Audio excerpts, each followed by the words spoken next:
headquarters of teleSUR English in Quito, Ecuador. I'm Carla Gonzalez, and this is From the South.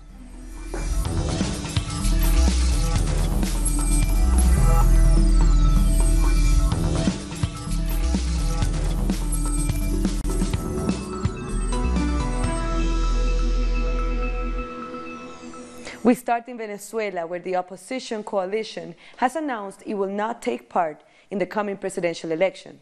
It says the April 22nd vote is unfair and the process lacks the proper conditions needed to guarantee transparent results. We won't participate like this, and we say with all responsibility that our struggle is to achieve conditions to participate in an electoral process. President Nicolas Maduro has responded to the opposition coalition, saying that the election will be held with or without them. He also called for snap legislative elections, proposing to bring them forward by nearly 2 years, so they coincide with the presidential poll.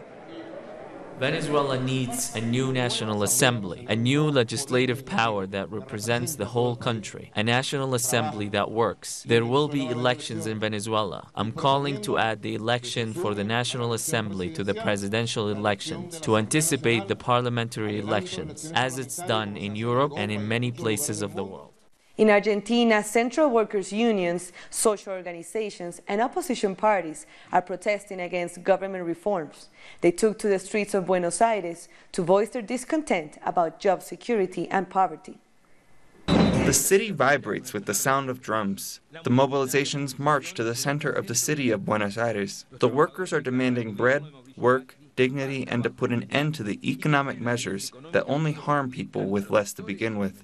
If the government does not listen, there will continue to be more social tension, more mobilizations. This is a people who are committed to maintaining their rights, so that Mauricio Macri will know what will happen if he continues carrying out the wishes of Washington and the International Monetary Fund. Here there are people who will put up a resistance of the South. We know how to do it. While the government and corporate media attack the protest and try to delegitimize the protesters, workers are demanding labor negotiations and an end to the thousands of layoffs in the last 2 years. We are in the streets to say enough is enough, Macri, enough impoverishment under Macri. But also we want to discuss proposals because we don't want Argentina to sink. A lot of blood has been shed in our country, and we will not allow them to continue in this manner. We want our children and grandchildren to have a retirement, and this means they need jobs. This is not the country we want, and this mobilization, this march, this act is a response to that. During the mobilization, discontent was expressed peacefully. Hugo Moyano was the rally's main speaker, rejecting the economic adjustments, calling the government of Mauricio Macri neoliberal, conservative, and repressive. Señor Presidente, no siga. Mr. President, stop pushing policies that worsen hunger throughout our society. To our beloved retirees, to our elderly. There are retirees who have been charged 20 pesos, 100 pesos, 120 pesos. On top of all the lies they say, it's like they're laughing at us. This is not the first mobilization against the national government, but it opens a new phase of major confrontation from the main union organizations against the economic policies that suffocate workers with inflation and precariousness while increasing unemployment in Argentina. And there are also demonstrations in the streets of La Paz. There are protests for and against President Evo Morales as he prepares for another presidential run. Our correspondent Freddy Morales has the details. Thousands have gathered in Plaza San Francisco in the center of La Paz to show their support for President Evo Morales. This demonstration was organized by groups who've been trying for 2 years to get President Morales on the ballot for re-election in 2019. 2 years ago, a referendum was held about this, but the people in support of re-election lost. Nevertheless, last year, the Constitutional Court enabled candidates to be eligible for re-election more than 2 times in a row. This crowd has also come to proclaim President Morales as their candidate for next year, and to reject similar demonstrations currently being held by the opposition, who have called for a national strike and have set up roadblocks in some neighborhoods of the city. That was Freddy Morales from La Paz. In Brazil, Rio de Janeiro is currently under a military rule. as the government cracks down on organized crime. The move has been criticized by some as being too heavy-handed. Others say the measures are tough, but it is what the country needs. Security in Rio de Janeiro is no longer under civil command. Since last Friday, an armed force commander has been in control of all local police. It is the first time since the end of a military dictatorship in the mid-1980s that the military has been in charge of public security.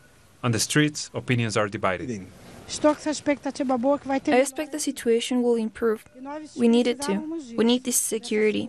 I have confidence in the army and I believe that they will improve things. Yes. Focusing all the attention on security in this area, well, it seems to me that it will divert people's attention from other areas. Other people like Mauro think that in order to reduce violence, it would be better to invest money in other areas. Healthcare needs to improve. There are other areas that need services. They are robbing all of Brazil's money and they are increasing security for what? They need to improve areas in which money is being robbed from the people. According to the government, the military intervention will continue until December 31st. The last day of the government of Michel Temer. The truth is that we are suffering an intervention in this state, and it has a political motive on the part of the federal government. They're trying to rebuild the PMDB party in Rio de Janeiro by carrying out these exceptional security measures. Sacconi, who is an expert in public security and a police detective in Rio de Janeiro, says that only the mobilization can prevent other constitutional violations. This will continue to be disputed every day. We have no way to prevent how far this intervention can go. It could get to the point of restricting the right to protest, for example. In the coming days, new protests are expected to reject the military intervention and prevent politicians from using this approach in other areas. Still in Brazil, former President Luiz Inácio Lula da Silva continues his campaign tour throughout the country. He's committed to running in the upcoming presidential election, despite a conviction and a 12-year prison sentence hanging over his head. Nacho Lemos has more details. We are in Minas Gerais, where Luiz Inácio Lula da Silva has met members of the landless workers movement and other groups from the region. At least 700 families came out to support his pre-candidacy for the October election. Lula has claimed he's been politically persecuted by those who don't want him to run again. On the campaign trail, Lula has criticized President Michel Temer's militarization decree of Rio de Janeiro, calling it useless and a population measure to increase his popularity. Temer has just a 3% approval rating. Lula will then head to the southern states of Rio Grande do Sul, Santa Catarina, and Paraná this month. Lula's lawyers are pushing ahead with appeals against his jail sentence, claiming there is no basis for his conviction. They say he is a victim of political persecution, and that is why he still has the backing of the public. In the main case against Lula, he is accused of money laundering and receiving bribes of up to over $1 million. According to prosecutors, he received an apartment in a building called Solaris, given by the construction company OAS in exchange for giving them government contracts, in particular with the state oil company Petrobras. The court's decision, I can almost respect it, because it was theirs. What I don't accept is the lie that it was based on. They know I didn't commit a crime. I could have spent an entire day with the 3 judges, televising the whole thing, because I'd like them to show me what crime I have committed. One of the judges, after upholding the conviction, said there was no evidence against Lula. The case is based on speculation. Lula's lawyers say the company's federal accounts would leave a trail, and there are no records that can prove the prosecution's theory. Accusers have even alleged that Lula's wife Marissa, who died in 2017, used the money to renovate an apartment. What we've seen once again is that former President Lula was convicted without committing a crime. The votes read out during the day failed to show that any part of the crime had actually been carried out. Lula still faces charges in 4 other cases. The judge behind the cases, Sergio Moro, has been accused of not being impartial. Photos show that he is connected to Lula's political opponents. At one point, he was even taken off the case altogether, then cleared Lula of any charges and later backtracked. He admitted the case was based more on political pressure than the law. Tomorrow, I'll be going home to my 8 grandchildren, including a great-granddaughter, who's only 6 months old. Would I be able to look at my children in the eye and say that I came here to present my defense to an impartial judge?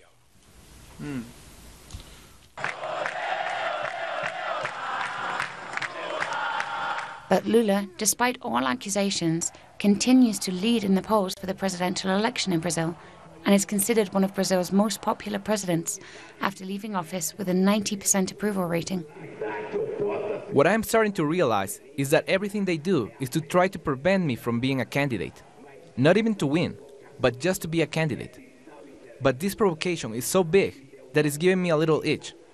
And now, I want to be a presidential candidate even more.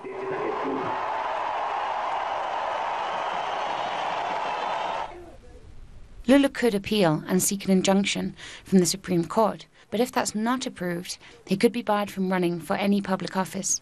He could face house arrest or prison for 12 years. This would also crush the left's attempt to stop more austerity measures being carried out by the current government. Social movements in Panama are waiting for the return of former President Ricardo Martinelli. They want him to face justice for political killings during his rule.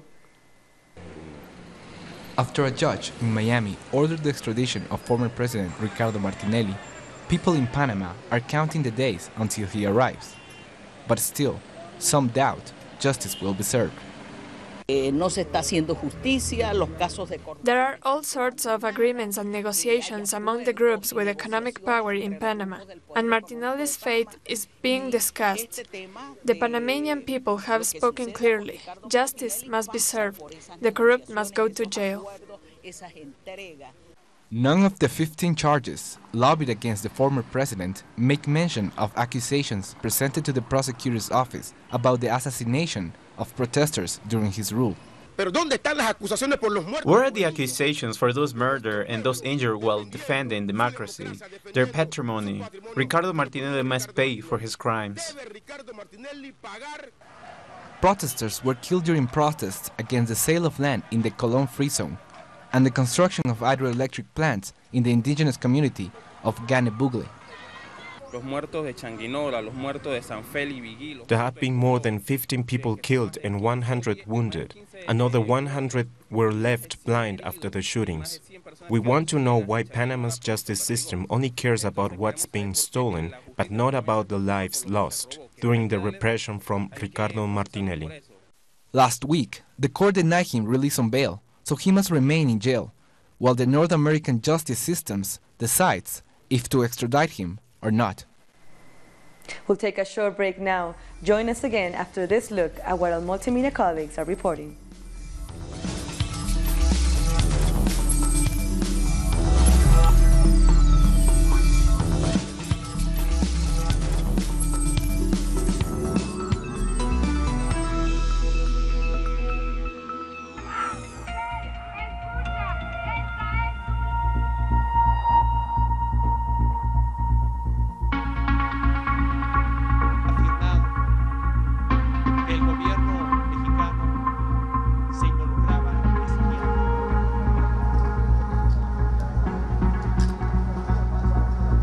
México que somos y el México que soñamos.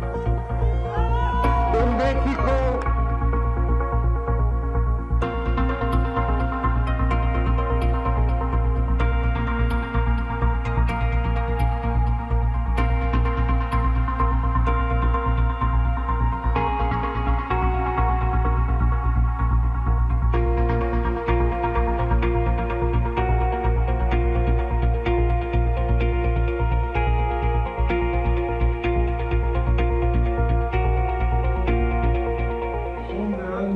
graves los problemas nacionales. El gobierno federal, para cumplir con este propósito, la propuesta inicial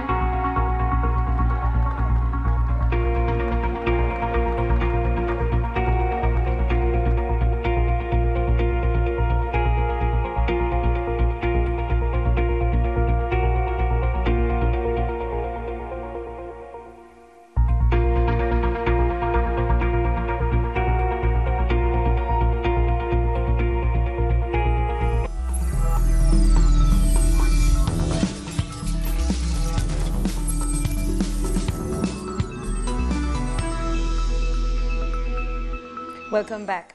In Peru, a bus accident left 44 dead and more than 20 injured. Our correspondent Jaime Herrera has more on this report.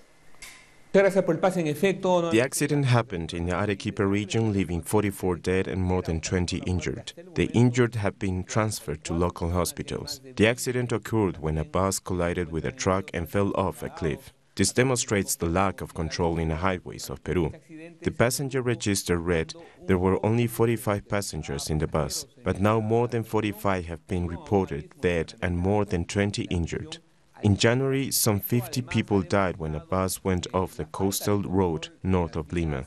Meanwhile, the investigations in Arequipa are taking place, but presumably the driver fell asleep, which caused the accident. Experts say that people who drive buses usually do it for more hours than they should, causing them to be tired. This may have probably caused the accident. Jaime Herrera from Lima.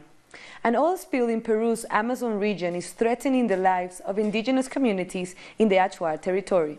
Thousands of barrels of oil have spilled into the Macusari River, contaminating the main source of water for the community.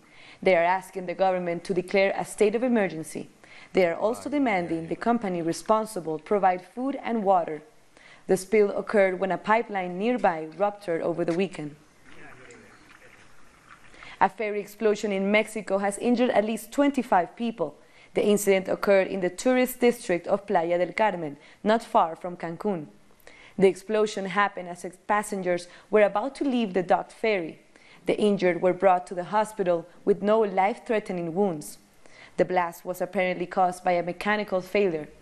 The ferry, which has the capacity of 400 people, was transporting 104 passengers at the time of the accident. The yellow fever continues to plague Brazil. The health ministry says 164 people have died from the outbreak. More than 500 others have also been infected. Authorities have been rushing to vaccinate millions of people, but so far only a quarter of the population has been immunized. El Salvador celebrated International Mother Language Day this week, and its people took the opportunity to remember the importance of their native language, Nahuatl. Children sing the El Salvadorian national anthem in the Nahuatl language. They are native of Santo Domingo de Guzman, one of the country's municipalities where 70% of Nahuatl speakers live. Unfortunately, Nahuatl in El Salvador is losing ground. It's near a sad extinction. Currently, we can only find Nahuatl native speakers in 4 municipalities in eastern El Salvador. 3 are in Sonsonate and 1 in Ajuchapan. They are Tacuba, Cuisnahuatl, Nahuizalco, and Santo Domingo de Guzman. And this is why Santo Domingo de Guzman is becoming the capital of Nahuatl.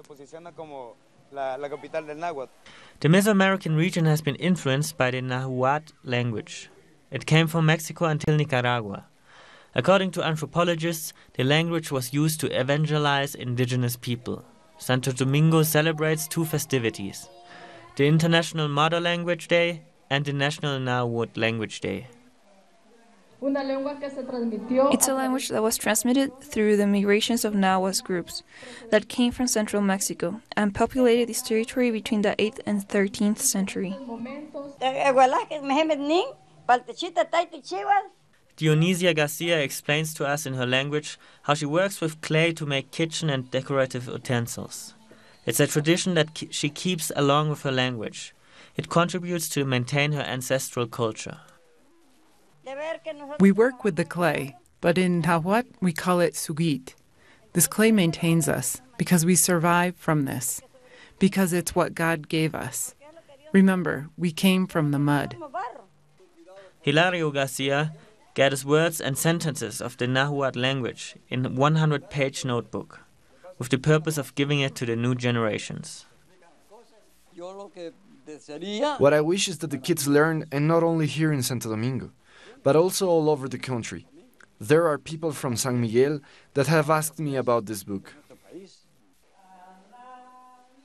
The International Mother Language Day was stated by the United Nations Educational, Scientific and Cultural Organization in 1999. In El Salvador, Nahuatl is the only ancestral language that stands. This is why it has been declared intangible cultural heritage.